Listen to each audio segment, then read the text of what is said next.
गुरुदेव, आपके चरणों में प्रणाम। गुरुदेव, पिछले कुछ वर्षों से भारतीय सेना में महिलाओं की भागीदारी बढ़ रही है।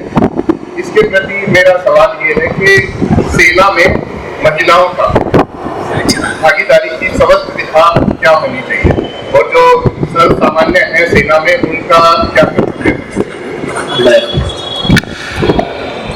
फूलरी मर्दानी वो तो झांसी वाली रानी थी, बुंदेलहर बोलो की हमने सुनी कहानी।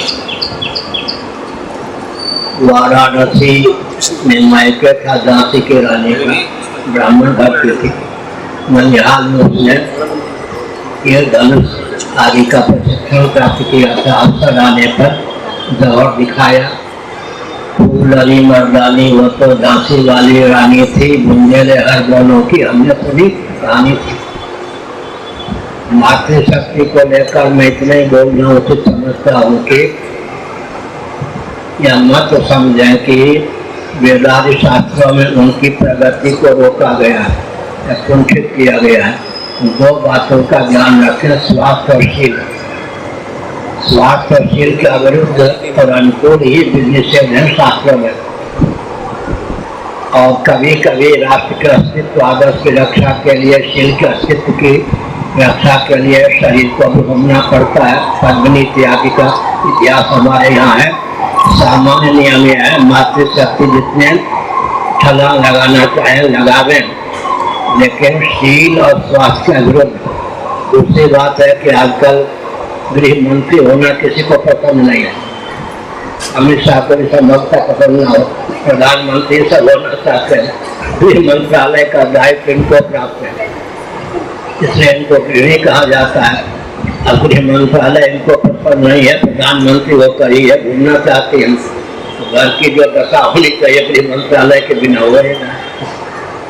बच्चों का पालन पोषण भी दाई के द्वारा होता है, नौकर के द्वारा होता है। बच्चों को लाड़ प्यार बात से मिलता ही नहीं, वो कर्कश होते हैं, मातृभक्त पितृभक्त वही नहीं पाते हैं। इसलिए जो शास्त्र सम्मत मर्यादा है, गृह मंत्रालय को यह संभालने, प्रधानमंत्री विदेश मंत्री का काम करें। सब अगर प्रधानमंत्री विदेश मंत्री हो जाएंगे तो घर की क्या दशा?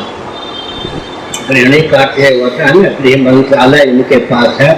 कुल देवी, कुल देवता, कुलाचार, इन सब का प्रशिक्षण तो माताओं के द्वारा ही संभव है। इसलिए मदालसा जैसी मातृशक्ति हो, लोरी गागा कर अपने बच्चे को जीवन मुक्त बना दे।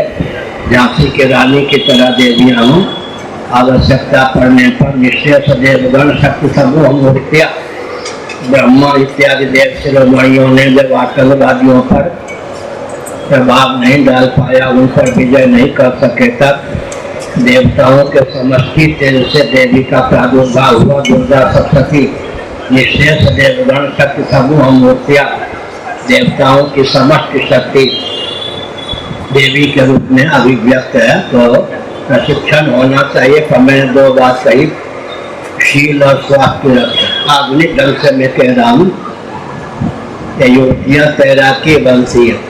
जो युवतियाँ तैराकी बनती हैं, युवकों के देखा देखी आधुनिक विज्ञान के अनुसार उनका गर्भाशय गर्भ धारने योग्य नहीं रहता। जो युवतियाँ दौड़ती हैं, उनका गर्भाशय भी गर्भ धारण करने के योग्य नहीं रहता है। इसलिए हमने संकेत किया, स्वास्थ्य और शील के विरुद्ध माताओं का विकास अपेक्षित है।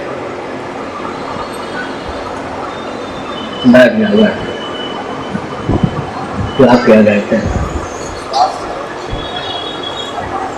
विकास अपेक्षित है और प्रशिक्षण कराटे इत्यादि का प्रशिक्षण तो होना चाहिए। अगर झांसी के रानी ने तीर धनुष का प्रशिक्षण न लिया होता, अवसर आने पर उसका प्रयोग कैसे किया होता?